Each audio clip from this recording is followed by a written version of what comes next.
welcome to this episode. I love this episode because we're covering questions on living, loving, and leading. So some questions were sent in. I haven't seen the questions really, so as I read them, I'm going to just be speaking from my heart. So let's see what the first question is. As a leader and one who has raised leaders, what is one lesson you know now you wish you had known 10 years ago or when you started? One lesson that's a difficult question. I mean, there are many lessons. But one that comes to mind is I would be less vulnerable at the start of relationships. Because as a person, I find that I'm quite open and I can be vulnerable very quickly. If I feel I kind of trust you, I know you, then I can begin to share things with you that potentially maybe I shouldn't. And so the reason I say I will be less vulnerable at the start of relationships, I mean that I will let the relationship pass through some tests. I want to see how long it lasts over time. Because you have some relationships that seem like, oh my God, this relationship is for a lifetime. And then when time passes, it can even be 3 years, 4 years sometimes, so not a 6-month thing. And then the relationship has gone through some stress and is no longer what it was. And you regret that you shared something so personal.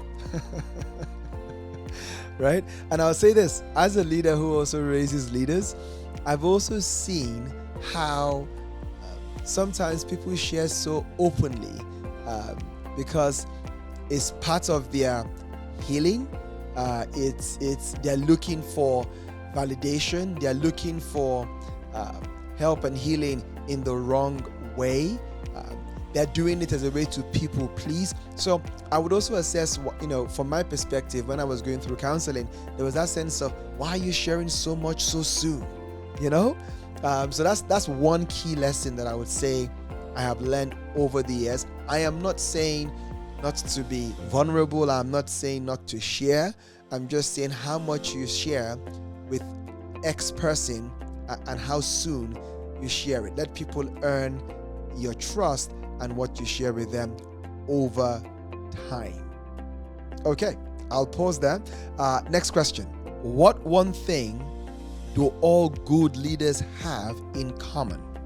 If someone lacks it, how do they cultivate it within themselves? It's a great question. And all good leaders know how to build connection.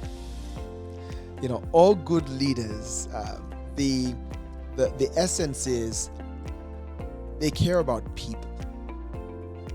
I always love that quote that says, people don't care how much you know until they know how much you care. And so for good leaders, it's people first. And that building connection really comes, I'm not going to contradict what I was just saying to the previous question, but that building connection really comes with genuinely wanting to know the person that is in front of you. It's not a number. The person is not just a resource to help you achieve a goal. You want to have a relationship with the person beyond even just the task that you're doing together. Those are really great leaders. And those leaders, when the passion is about the person first and the potential that can help that person fulfill, and the task the person is working with them on, or the project the person is working with them on, or the vision that the person is helping them accomplish is to an extent secondary. It's very important. It's like a close, very, very, very close second.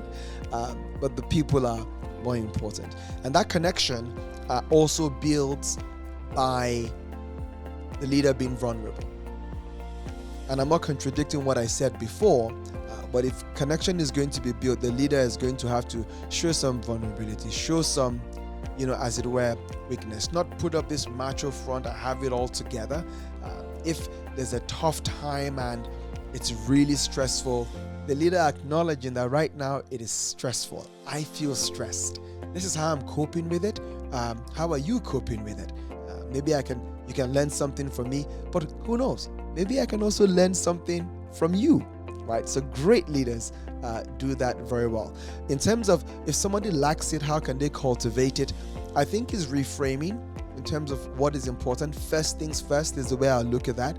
And being intentional. Some people are really goal driven. And so for them, yes, they care about people, but it's like, we really have to get this thing done. And so I would ask leaders who people don't come first to be intentional about it. I'll give you a good example. So I was coaching a leader. He was the head of legal for a pretty big company. And this was exactly his issue. His issue was, I just need to get the work done. And he's very high pressured, and that's the focus, right? If I don't get the work done, I may not have a job. And so he devised a very simple tactic. He took one of those 1-2 minute sand things, where like the hourglass thing, but obviously much smaller. And he said, okay, what I'm going to do is when I get on a call with somebody, what I'm going to do is I'm going to turn it upside down, and I'm not going to talk about work or business until the sand has filtered through completely to the other side. That was amazing. That meant it was 2-3 minutes of conversation, right, before we get to business. Another leader began to do the same thing. It didn't come naturally to him. And his was actually the funniest of all. He said, Uche, I'm just going to start by smiling.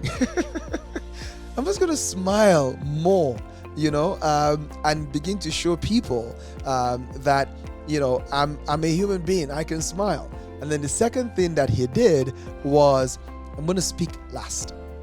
When I'm in meetings, I'm actually going to speak last and get the opinions of people, try to understand them, reflect a little bit more before I speak. So those are some examples. I mean, each case will vary and differ, but if you speak to somebody, you can come up with, I'm sure, more examples of your own if that's an area that you struggle with. Next question. Do you believe our personal lives impact our leadership abilities and vice versa? Absolutely, 100%. I'll just make a slight change to that question though. When we talk about leadership abilities, the insinuation is you either have the ability or you don't. It's the whole beautiful argument of fixed mindset versus growth mindset.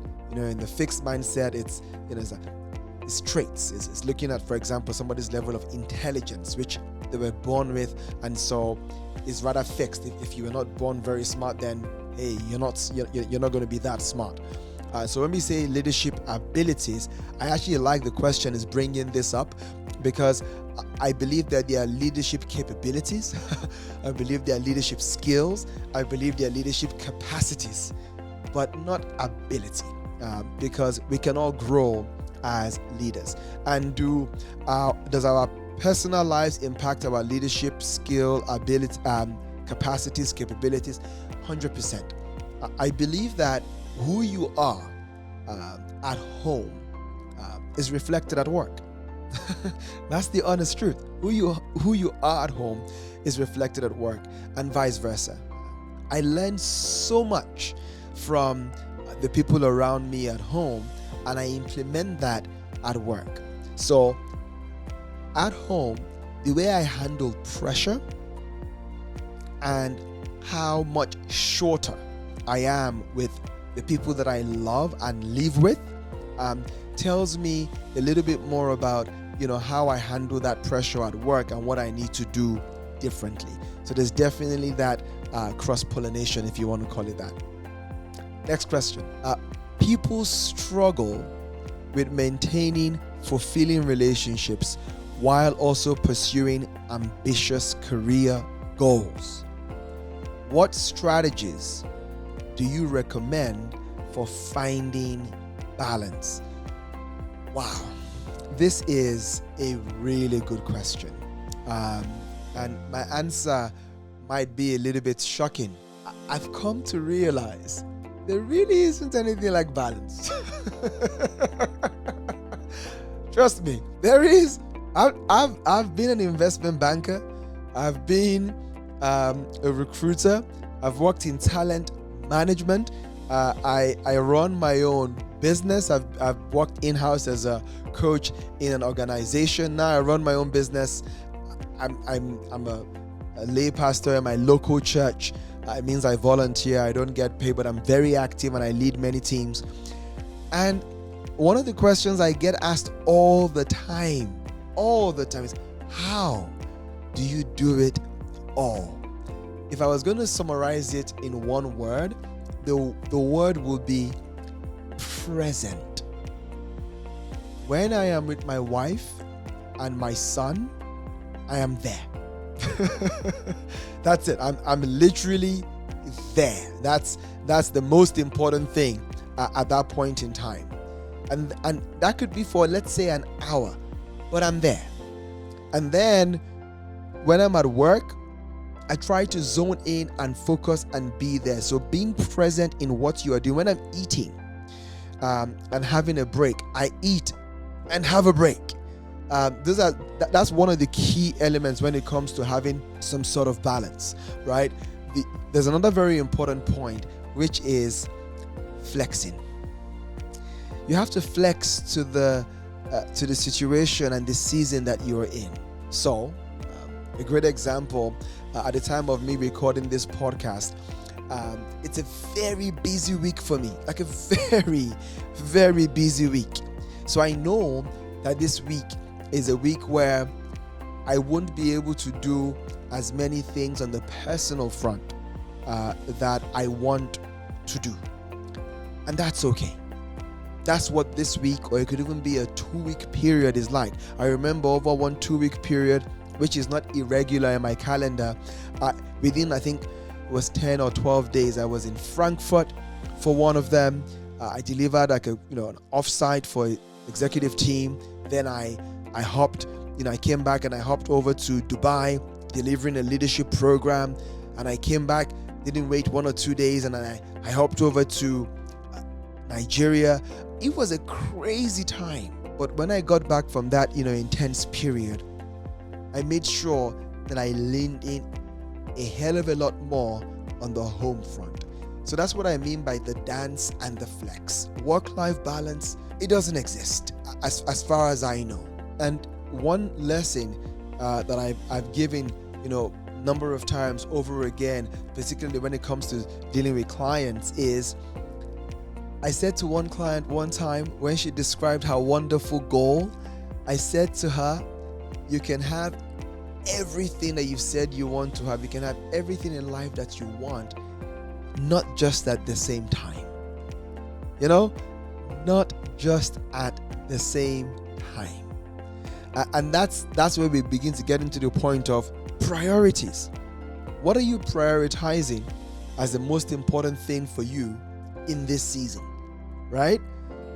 And go all into that. It could be that you spend 80% of your time on that top 1-2 priorities, and the 20% goes to everything else. So I think that work-life balance is a myth. And whenever there's a myth, something that you're trying to catch that doesn't really exist, particularly when we talk about, I use the analogy of catching the wind. We get really frustrated. No matter what else we're doing, we feel like we're failing in one area. This is really important. So I'm going to say one more thing on this point. I was flying to Nigeria recently, and once I got on the plane and it took off, I actually started feeling very down. I was missing my family. I didn't want to go, and I just felt like things are out of control. I don't feel like I have time for myself. I don't feel I have time for my wife. I don't think I have time. I don't feel I'm spending enough time with my son. Something else seems to be ball dropped. And I text my wife and I said, I know right now I'm feeling down. In spite of the situation of things, I'm also feeling down because I'm actually physically and mentally tired. So everything I'm saying, I know that this is the state I'm in. But when I come back, love, we need to have a conversation about what are the things we have to carve out time for, the things that we need, right? And that, it's a weekly date night, right, where we spend a couple of hours, just me and my wife spending time together, connecting. A time each day, could be 15 minutes, even 30 minutes, where we have an intentional conversation. I mean, we are always together, right? But it's an intentional conversation where we are supporting each other. And I said we need family time. We need family time on the weekend and one time during the week. And we also agreed we needed a half hour in the week where we can plan the following week and just, cross-check and align as a couple and as a family. And that has been a game changer. Maybe that, for me, I would say I have all the balance I need, because as far as my family is concerned, I have assessed what I need, right? I know what I need in terms of my holidays in the year, and I automate that rest. Now, this is quite a long answer to this question, but it's a really important question. And I automate that rest, right? So I go hard, but at the end of Q1, I take a week off. And when I say I shut down, guys, remember what I said about being present? I shut down. The last couple of times, I didn't even take my phone with me. You can't get a hold of me. If you want to get a hold of me, you better have my wife's number. And then my anniversary weekend comes up in June. I usually would take a long weekend, Saturday, Sunday, and obviously the Friday and the Monday, either side of it. That's also very good for me. And then by the summer, I'm taking 2.5 weeks complete shutdown. I do nothing but just rest and relax and have fun with my family, right? And then I have another long weekend that comes up in October. These are set things that happen in my life irrespective of what is going on. I turn down business if it's going to interfere with this automation of my holidays and my rest. So you need to find what works for you, but please believe me, you cannot go on all cylinders all the time. So find your balance. I don't think there's a work-life balance that works for all, but what works for you? Next question. Misconceptions about love most people have. Oh, I love this question. This is a good question. I love it. Misconceptions about love. Oh my God. And they lived happily ever after. Yes, and they lived happily ever after because they worked their butt off to live happily ever after. I'm telling you, it's this. I had some potential misconceptions, like it's you find that person and that's it. No. If you see any couples who seem to be in love and they're making it work, not faking it, you have two people who are doing a couple of things. One, they're working very hard to make that relationship what it is. I think one big misconception about love is that if you're truly in love, it's going to work out. No. People that got married, I'm choosing to believe they're not schizophrenic, right? And then they decide, you see some bad cases, I hate this person. What happened? There could be many reasons, but my point is, love is something you work out actively, intentionally. Another thing when it comes to love and a misconception that people need to be aware of is the bad patches.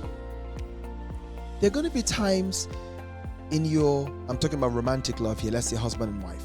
There are going to be times in your relationship, in your marriage, that you look at this person and are thinking, where are you from? Yeah, you're gonna, what is going on? It's a bad time. It could be life coming together. It could be life straining you guys because of the test life is putting you through. At those times, remember the good times. Because I've seen people hang up, give up in the middle. I talk about the start when everything seems amazing, and then the end of the tunnel where you see more light, and then the middle is where it's dark and it seems like I can't take one more day. Remember the good times. Get the support that you need. Be realistic about how long that situation may last for, and keep moving forward. Right? That's another key one that is always going to be rosy and because we love each other. Absolutely not. Absolutely not. And this is another very key one. I can speak as a husband. Men, your wife is going to change. She's going to change. Your husband is going to change. And that change happens on all dimensions. Mentally, spiritually, emotionally, in terms of needs and the like, and physically. Your spouse is going to change. And so, those are realities we don't take into account or we don't really consider. So these are some misconceptions and some ways on how you can deal with it. I think it's very important that every couple who is potentially looking to get married or already married, every couple needs to have older couples in their life. Older could be mentors, for example, that help them, right? That you trust and can help sometimes be that interpreter when two of you can't see eye to eye and you're no longer communicating. It's now just arguing. Marriage counseling and marriage therapy is also very, very good, depending on the seasons that you are. But if you work at it, love is beautiful. Next question. Biggest love lesson, good or bad? Woo! This is a big question. My biggest love lesson, good or bad? You know, the key thing that comes to mind is just expanding on what I said about people changing. I think that the same way you pleased your wife, I'm a man, so I'm speaking about my wife, but the same way you pleased your spouse 5 years ago might no longer be what they need to feel pleased, fulfilled, satisfied. And I'm going to be real. I'm talking about those things on different fronts in terms of intellectual companionship. It is a real thing. You know, I know someone who began to struggle in the marriage because they said intellectually we're not in the same place anymore. I've advanced quite a bit and the person is not advancing as I feel they should or as much as me. I would also say take them along. There's also the aspect of the emotional support that they need, right? That is key. That is a key one. That changes. And you have to be deciphering the seasons to say, what do they need now? The best way usually is to just ask them, right? Another one is sexually. Absolutely a big deal. If you're married, in my context as a Christian, that's only where sex is ideal and allowed. So if you're married, sex is amazing. Let me give you a big thing about sex. You know, when you're single and you have all the butterflies, and if you're Christian and doing it right, you are being celibate and waiting for marriage to have beautiful sex. And particularly for guys are like, wow, I can't wait. It's going to be daily, weekly. First of all, daily, except you're jobless, right? Except you don't have a job. Even if your wife has the appetite, which usually the woman doesn't, it is not happening daily. Okay, so now the biggest lesson I learned when it comes to like love and sex was the beautiful thing of scheduling sex. I would never have believed it, but life gets in the way, things happen, and you can go time and sex hasn't happened. You want it, it's just not happening. Scheduled sex is beautiful sex, so these are beautiful big lessons I learned when it comes to love and different aspects of love. I feel like I'm going to touch more on this maybe in a future episode, and more questions have come in, but I'll move on to the next question. Two more questions. This one says, practical steps you would recommend for anyone feeling discontent with life, work, and how to break out of it. This is such a beautiful question. I have been here. There's so much to say. I am going to be honest. Read my book, Count the Cost, right? The 5 Unspoken Rules of Sustainable Success. There's a lot in there. One of the things I want to draw out from that book is this point on getting past the middle. I say you have to fall in love with your dream again. I see this all the time. I've seen it in my life. I've seen it in the life of clients. I've seen it with my friends, my family. Sometimes when you are going through the challenges of life, you actually forget why you started. And you need to take time and remind yourself, why am I doing this? If you have a big enough why, you can overcome any challenge. And I have this exercise in my book where I talk about come up with 10 whys, and you're not allowed to write money as one of them. You can write money as number 11, but it can't be in the first 10. And you see people getting stumped, like, oh my God, if it's not about money is not enough to push you. Trust me. At some point you get hit right bang in the face with a life challenge or with a business challenge or with a career challenge, and no amount of money is going to bring motivation. That's the honest truth. But the point here is fall in love again with your dream. Sit down, dream again, fall in love, do the thing. Remind yourself why you started this journey.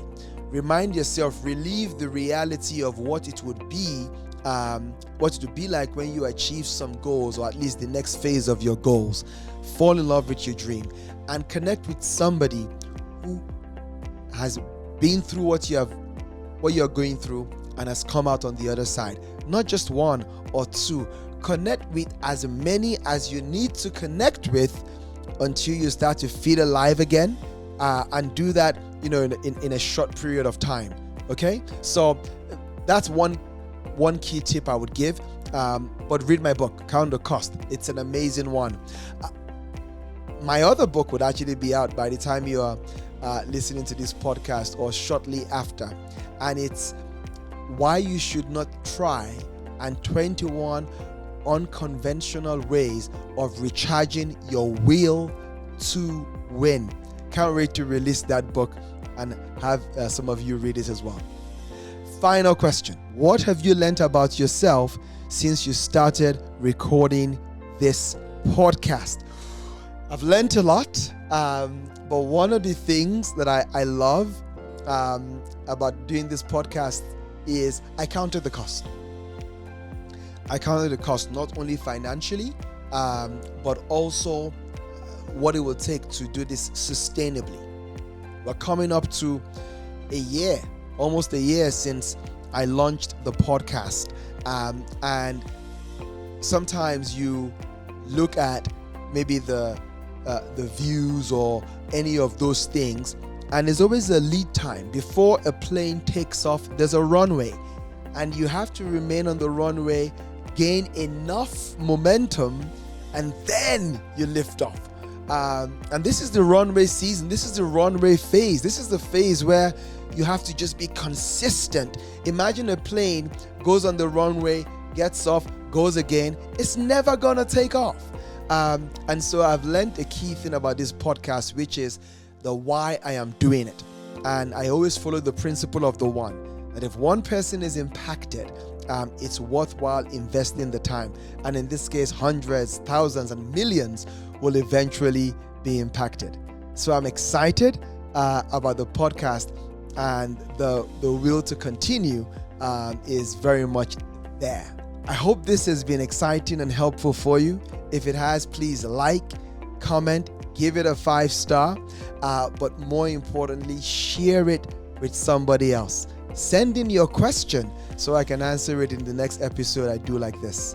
Until next time, stay blessed.